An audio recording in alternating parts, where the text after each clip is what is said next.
Assalamualaikum warahmatullahi wabarakatuh. Halo guys, kembali lagi ya di channel gua si Bola Reader. Oke guys, di video kali ini sebelum kita membahas lainnya, jangan lupa like, komen, dan subscribe ya guys ya. Dan jangan lupa untuk komen like novel yang ingin kalian bahas, dan langsung saja kita menuju ke videonya aja guys ya. Let's go.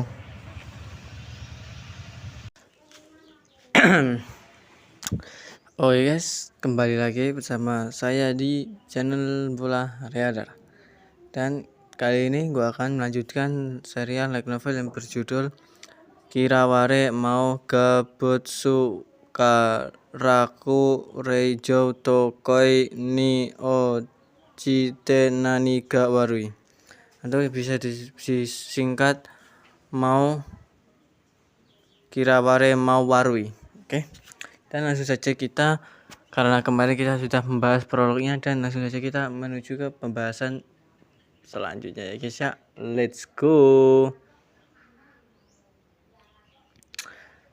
Bab 1 atau chapter 1, Raja Iblis menyelamatkan seorang gadis dalam kesulitan. Baiklah, ini harus dilakukan untuk hari ini. Saat matahari mulai terbenam di atas hutan, Luina Scarlet meregangkan punggungnya yang lelah. Setelah seharian bekerja di ladang, setetes keringat mengalir di wajahnya yang polos dan menawan, dan kulitnya yang cantik dan bersih tertutup lumpur. Itu bukan bagaimana cara orang mengharapkan seorang gadis cantik untuk melihat di penghujung hari. Tetapi senyumannya yang hidup menunjukkan bahwa dia tidak peduli untuk memenuhi harapan seperti itu. Mama, semua selesai. Seorang gadis muda, tangannya tertutup lumpur karena meniru Luina untuk sementara waktu, berjongkok di sampingnya. Dia juga memiliki noda lumpur di dahinya, yang mungkin berasal dari menyeka keringatnya dengan salah satu tangannya yang kotor. Ya, berkat bantuanmu Marie, kita sudah selesai. Senyum lembut yang Luina tunjukkan saat dia berbicara menyebabkan wajah Marie bersinar karena kegembiraan. Mama, peluk kepalaku. Di sana, Anda seperti malaikat. Bagaimana mungkin aku tidak membelai kepalamu? Biar aku membantu lagi, Bu. Marie menempelkan di kaki Lunia. Setelah rambut lembutnya dibelai, aku ingin lebih banyak hewan peliharaan. Baiklah, kamu bisa membantuku mencuci tangan. Aku akan membuat mereka gemerlap, katanya, meraih tangan Lunia saat mereka berjalan di sumur. Ya, Bu. Ya, Bu. Lihat aku. Menjawab senyum cerah Marie, Luina menarik tali kasar itu menggores tangannya, tetapi ember yang berat itu perlahan-lahan naik dari kedalaman sumur.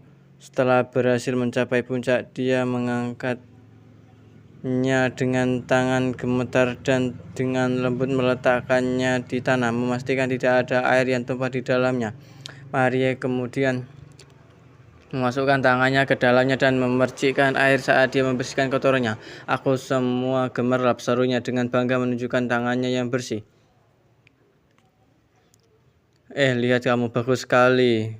Aku melakukannya dengan baik, Bu. Bisakah kamu menjadi gemerlap juga? Aku tidak tahu. Mungkin jika Anda menghibur saya. Semoga berhasil, Bu. Kamu bisa melakukannya. Terima kasih. Aku akan melakukan yang terbaik. Melakukan yang terbaik ini mulu, ini template amat, Cok. Setelah mencuci tangannya di air dangkal yang tersisa, Luina menunjukkannya kepada Maria yang dengan hati-hati memeriksanya. Senyum cerah mulai di wajahnya dan dia bertepuk tangan kecil. Kira bertepuk sebelah tangan. Kamu gemerlap. Anda ya layak mendapatkan hewan peliharaan. Dia menggosokkan tangan kecilnya ke kepala Luina, tapi dengan cepat melepaskannya dan meletakkannya di atas perutnya ketika dia mendengar geraman kecil. Apakah kamu mendengar perutku berbunyi gerbu? itu berbunyi grrrr. Itu pasti berhasil. Kapan Dini? Begitu kita pulang. Oke, yeay. Dia mengangkat tangannya tinggi-tinggi ke udara, menyebabkan lengan longgarnya meluncur ke bawah, memperlihatkan lengannya yang kecil dan ramping untuk anak berusia 3 tahun. Dia tidak kelaparan dengan cara apapun. Jika ada, dia memiliki nafsu makan yang luar biasa. Dia tidak pernah meninggalkan makanannya di piring. Masalahnya adalah bahwa dietnya hanya terdiri dari sayuran. Gizi susu terakhirnya muncul sekitar 3 bulan sebelumnya, yang telah membuka banyak pilihan dalam hal makanan sehari-hari. Dia mampu mengunyah daging dan ikan, tetapi mereka tidak mampu membeli hal-hal seperti itu. Kalau saja aku setengah kuat seperti ayahku, pikir Luina. Kemudian saya bisa memberi anak-anak saya apapun kepada mereka yang mereka butuhkan. Keluarga Scarlet yang terkenal di seluruh kerajaan Raiten dibiayai oleh pemerintahan dengan imbalan bantuan dalam pertempuran. Ayah Luina khususnya digembar-gemborkan sebagai pahlawan. Dia sangat berbakat yang terkuat dari garis keturunan mereka dan telah menyelamatkan banyak orang di medan perang, namun tetap menjadi orang yang rendah hati dan baik hati, yang memperlakukan semua orang sama dan mencintai keluarganya di atas segalanya. Dibesarkan oleh ayah yang luar biasa, impian Luina adalah untuk suatu hari menjadi orang yang kuat dan baik yang sama seperti dirinya. Sayangnya bagaimanapun alih-alih mewarisi darah Scarlet ayahnya yang hampir sepenuhnya murni, dia mengambil setelah ibunya seorang wanita tanpa bakat magis. Akibatnya ketertarikan Luina pada sihir hampir tidak ada. Kemudian 2 tahun lalu bencana melanda ayah Luina pergi ke medan perang, di mana dia ditebas oleh iblis. Orang yang mengambil alih sebagai kepala keluarga memutuskan perjanjian mereka dengan pemerintahan, mengirim mereka ke dalam kemiskinan dalam sekejap mata. Sudah terlalu umum bahwa anak-anak kehilangan orang tua mereka karena setan. Itulah tepatnya alasan Luina membangun panti asuhan untuk memberi anak yatim tempat tinggal dan keluarga yang diandalkan. Sebagian besar dana keluarga digunakan untuk memelihara dan menjalankan panti asuhan, dan sisa uang mereka diperlukan untuk merawat ibu Luina yang jatuh sakit parah setelah suaminya meninggal. Ketika dana mereka mulai berkurang, keluarga itu terpaksa menjual sebagian besar harta mereka. Sampai hari yang menentukan bahwa sekitar setahun yang lalu, ketika ibunya meninggal di masa kejayaannya itu, panti asuhan dipenuhi dengan banyak anak-anak yang energik. Namun seiring berjalannya waktu dan pendanaannya harus terpotong, sebagian besar diadopsi ke dalam keluarga yang berbeda. Satu-satunya yang tersisa di rumahnya adalah Luina, Maria, dan satu anak lainnya. Keluarga mereka yang terdiri dari 3 orang tak semeriah sebelumnya, tetapi membesarkan 2 anak tanpa sumber pendapatan merupakan tantangan tersendiri. Penduduk kota sering memberi makanan dan berbagai kebutuhan lainnya karena kebaikan hati mereka, tetapi hadiah sekali itu hanya akan mengurangi begitu banyak tekanan. Rumah Luina terletak di pinggir kota dan memiliki sarana transportasi yang sangat terbatas. Alasan mereka membeli itu adalah halamannya yang luas sehingga mereka bisa membiarkan anak-anak bermain. Dia terkadang berpikir untuk melepaskan rumah yang penuh dengan kenangan keluarganya yang pindah ke flat dengan lokasi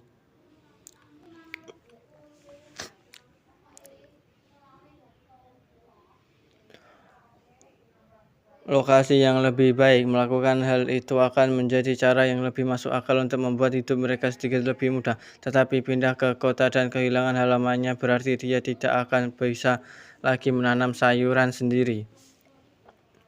Dengan hilangnya suasembaranya, biaya makanan yang akan meroket, yang dapat mengakibatkan anak-anak harus kelaparan untuk sementara waktu.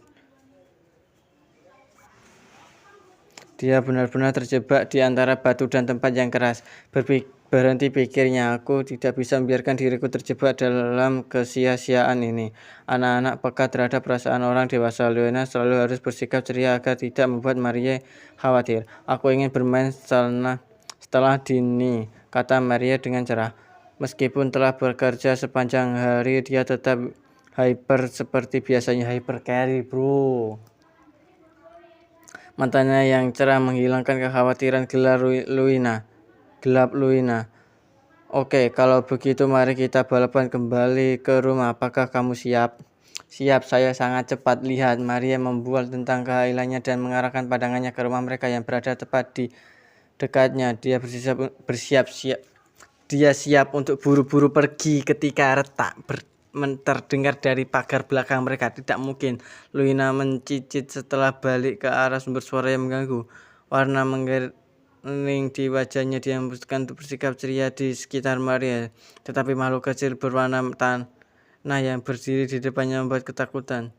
Kenapa ada iblis di sini? Iblis dirancang untuk memburu manusia. Jika dibiarkan sendiri, mereka akan mengendus habitat manusia dan menyerang mereka dan berkembang biak. Berkembang biak dengan cara untuk mencegah serangan semacam itu. Pemburu mempertaruhkan nyawa mereka berpatroli di pinggir kota manapun dan semua manusia. Tidak jarang ada orang dibunuh oleh iblis di luar kota, tetapi di dalam benar-benar aman. Rumah Luina mungkin berada di pinggir kota, tapi tidak terkecuali aturan itu. Ayahnya seperti orang waras lainnya tidak akan pernah membangun panti asuhan dimanapun yang memiliki peluang sekecil apapun untuk diserang oleh iblis. Untuk semua maksud dan tujuan, kejadian seperti itu tidak mungkin terjadi. Namun ada iblis kecil berwarna tanah goblin berdiri tepat di depannya. Meskipun ukurannya hampir sama dengan Maria, goblin tidak bisa diremehkan. Mereka cukup kuat untuk dengan mudah menghancurkan pagar kayu. Luina dalam kondisi baik, tetapi seorang bisa mencabik-cabiknya hanya dalam hitungan detik. Tentu saja Maria muda juga tidak punya peluang. Mereka hanya punya satu pilihan, lari. Luina berteriak sekuat tenaga, ibu, lari sekarang, pulang sekarang. Maria belum mengetahui kengerian para goblin. Dia terlalu muda untuk tahu. Namun dari suara panik Luina, dia mengerti bahwa situasi mereka mengerikan. Jadi mereka pulang ke rumah sambil menangis. Itu saja tidak menyelamatkan mereka dari bahaya, karena iblis yang telah dirancang untuk berburu manusia. Setelah membunuh Luina, goblin akan pergi ke rumah dan membunuh Maria juga. Karena itu tugas Luina bukanlah mengulur waktu. Dia harus membunuh goblin atau itu akan menjadi akhir dari keluarga mereka. Maafkan aku, ayah, ibu, maafkan aku karena menggunakan artefak berharga kami. Dia merongoh dadanya dan mengeluarkan sebuah leontin kristal berwarna merah tua. Namun itu bukan ornamen sederhana, itu adalah batu ajaib. Ketika iblis binasa, mereka meninggalkan batu ajaib dengan mengisi mereka dengan mana. Seseorang bisa meniru kekuatan iblis yang jauh. Semakin banyak mana yang dituangkan ke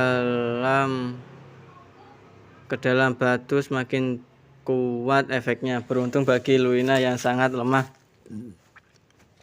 sehingga memanfaatkan semua sihirnya ke dalam batu dengan kualitas terbaik yang tidak akan memungkinkannya untuk mengalahkan bahkan satu goblin pun. Keluarga Scarlet telah mengeluarkan mana ke dalam artefak mereka selama beberapa generasi. Menggunakan akan menghancurkan kerjasama selama bertahun-tahun. Tetapi dia tidak punya pilihan lain. Dia mencengkeram batu itu dan meneriakkan seruan harapan. Aku memohon Anda,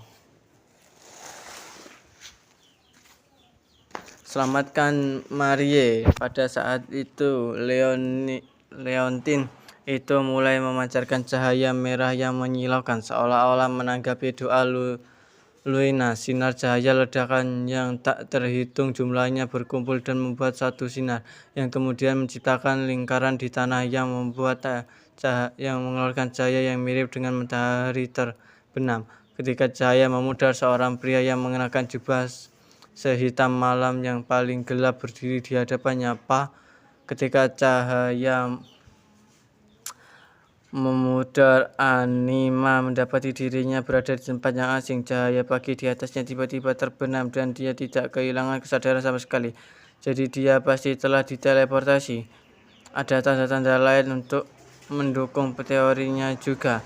Gurun tandus telah digantikan oleh dataran subur dengan hutan lebat di dekatnya dan menatapinya dengan lemah lembut adalah seorang wanita yang tampak selembut anak domba.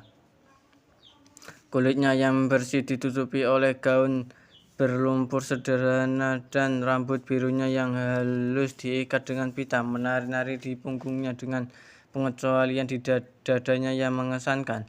Dia tampak halus dan ramping, terutama dengan wajahnya yang cantik telah kehilangan warnanya dan mata birunya bergetar karena gugup.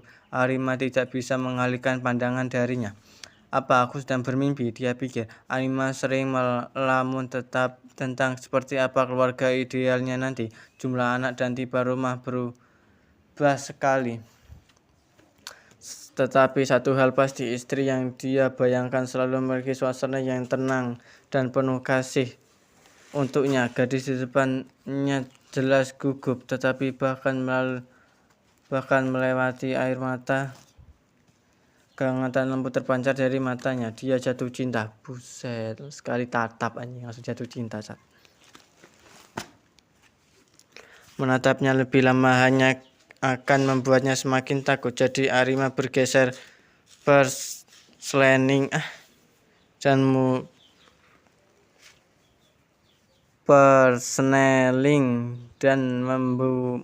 dan mulai mempertimbangkan pilihannya. Dia bisa segera pergi atau dia bisa melepas tudungnya dan mengungkapkan identitasnya. Dengan pergi dia bisa menghindari membuatnya takut. Tetapi itu juga berarti menyerah pada wanita impiannya. Dia pasti akan menghabiskan sisa hidupnya menyesali pilihannya. Dia ingin berbicara dengannya atau lebih tepatnya membangun keluarga dengannya. Dan satu-satunya cara dia bisa melakukannya adalah dengan mengungkapkan identitasnya. Melakukan hal itu berpotensi menyebabkan dia melarikan diri dari ketakutan. Tetapi bagi Anima, untuk menyembuhkan identitasnya saat bersamanya akan menipu. Itu tidak mungkin karena langkah pertama untuk membangun keluarga yang bahagia adalah kejujuran. Lebih penting lagi, bagaimanapun dia ingin diterima. Jika dia tidak mencintai untuk siapa dia sebenarnya, membangun keluarga impiannya tidak mungkin. Maksudku tidak ada salahnya. Dengan kata pengantar yang menyedihkan itu, Arima dengan takut-takut melepas tudungnya. Dia memiliki rambut seputih salju, mata merah tua yang tampak kejam, wajah kerubik yang mengejutkan, dan dua tanduk yang tumbuh dari sisi kepalanya. Gadis itu mengamati wajahnya, tetapi teriakan yang dia harapkan tidak terdengar dari manapun. Mungkin dia begitu takut padanya sehingga dia tidak bisa mengeluarkan suara. Registrasinya. Di belakangmu, itu di belakangmu, dia berteriak panik saat pikiran itu terlintas di benaknya. Di belakangku. Anima berbalik di mana dia melihat makhluk kecil berkaki dua yang mengerikan. Matanya mendidih karena haus darah. Ia menatap langsung ke arahnya dan mulai memikul pinggangnya dengan lengan terampingnya. Hatinya tenggelam. Dia tidak percaya bahwa cinta dalam hidupnya akan berkencan dengan hal yang buruk. Tapi itulah satu-satunya alasan dia ingin melawannya, kan? Untuk menyelamatkan orang yang benar-benar dicintai dari cengkraman kejahatan. Hal serupa pernah terjadi padanya di masa lalu. Pria itu telah melarikan diri dalam ketakutan, tetapi binatang kecil menjijikan yang dia hadapi saat ini tidak menunjukkan tanda-tanda berlari. Untuk menyerangnya dengan keberanian yang begitu berani menunjukkan bahwa wanita seperti itu berarti dunia baginya.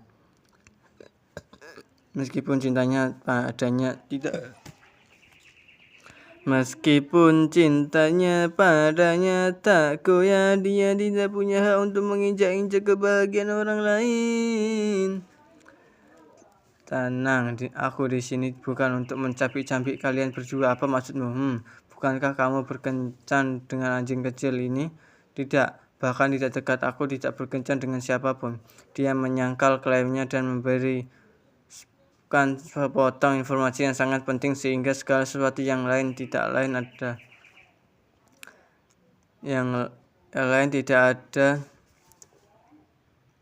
ada lagi untuk Anima. Wanita impiannya tidak berkencan dengan siapapun, sementara dia berurusan dengan kupu-kupu di perutnya.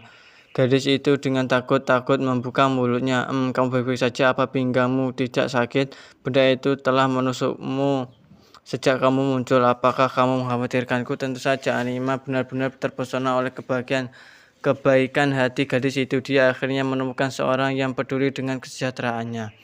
Bolehkah aku menanyakan namamu? Saya Luina. Luina, dengarkan aku, kata Anima mengukir namanya ke dalam jiwanya. Kamu mungkin pernah mendengar desas-desus tentang aku sebagai monster berdarah dingin dan tidak berperasaan.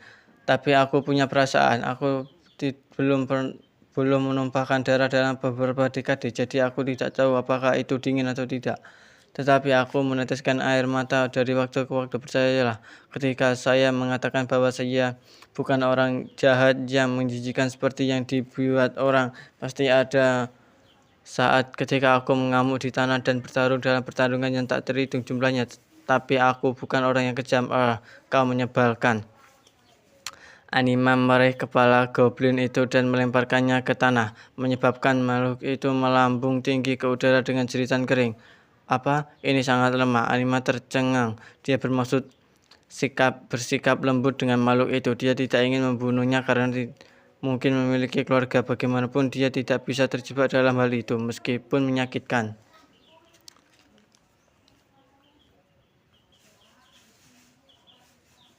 Oke guys, kali ini untuk video bahasanya, dan jangan lupa untuk kalian share dan komen like novel apa yang kalian bahas, dan sampai jumpa di video pembahasan berikutnya. Bye bye.